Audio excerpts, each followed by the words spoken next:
So the New England colonies were Connecticut, New Hampshire, Rhode Island, and Massachusetts. Those are the really tiny states over here. Turn this off so I don't blind myself. There was Massachusetts, this funny big one over here, New Hampshire, Maine all the way up here, right by Canada, and Rhode Island is even smaller. It says the settlers of the New England colonies were known as pilgrims. A pilgrim is someone that leaves one area for another area in order to get religious freedom. The Pilgrims left England in a ship known as the Mayflower in search of a new home. Do you guys remember the Mayflower? You remember hearing it? No? Okay, that's okay. New England is where they ended up. The Pilgrims first settled in Massachusetts. After the Pilgrims came to the New World, the Puritans also moved into the area in the 17th century. The reason the Puritans moved to Massachusetts was also to attain religious freedom. So two different groups of people from England, the Pilgrims and the Puritans, moved to Massachusetts in the New England area, up in the way northeast, to get religious freedom. So there was a big problem in England with religion. There was the Church of England, and then there was the people who didn't like the Church of England. And I guess those people were two different groups, the Puritans and the Pilgrims. So if they didn't like the Church of England, they left. And they came here. They came to America, which wasn't really America yet, but they lived in that section of the country. People in New England lived much differently than we do today. The food they ate came from hunting and the crops they grew.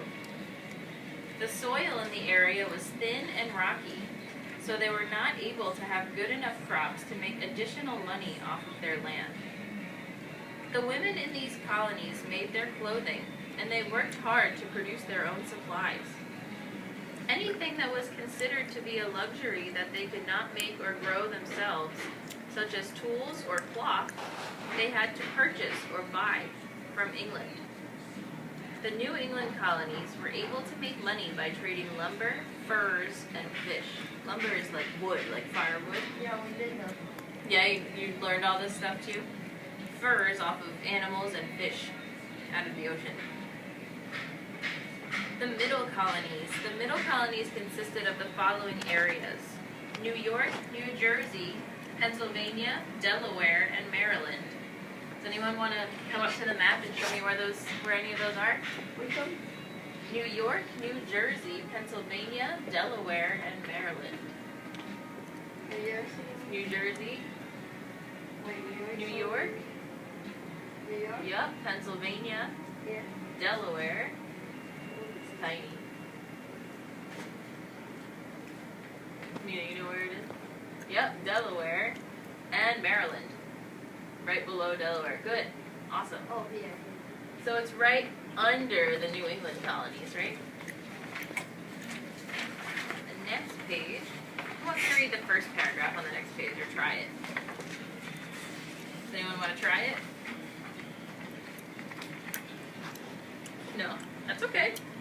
What I want you to do for me, though, is while I'm reading it, underline the words you don't know. Underline the words you don't know, and we'll talk about it. The first settlers to the Middle Colonies came to New York in 1624. The reason they moved into the area was quite different than the Pilgrims. These settlers were not escaping because their religion was not allowed to be practiced in the country they left. They just wanted to be able to support their families by farming. The Dutch settlers purchased Manhattan from the Indians and named it New Amsterdam. The colony was known as New Netherlands at the time. Eventually, the Englishmen came and took the colony from the Dutch and named it New York. In Pennsylvania, a group of settlers similar to the Pilgrims moved in. They were known as the Quakers and were also looking to escape religious rule.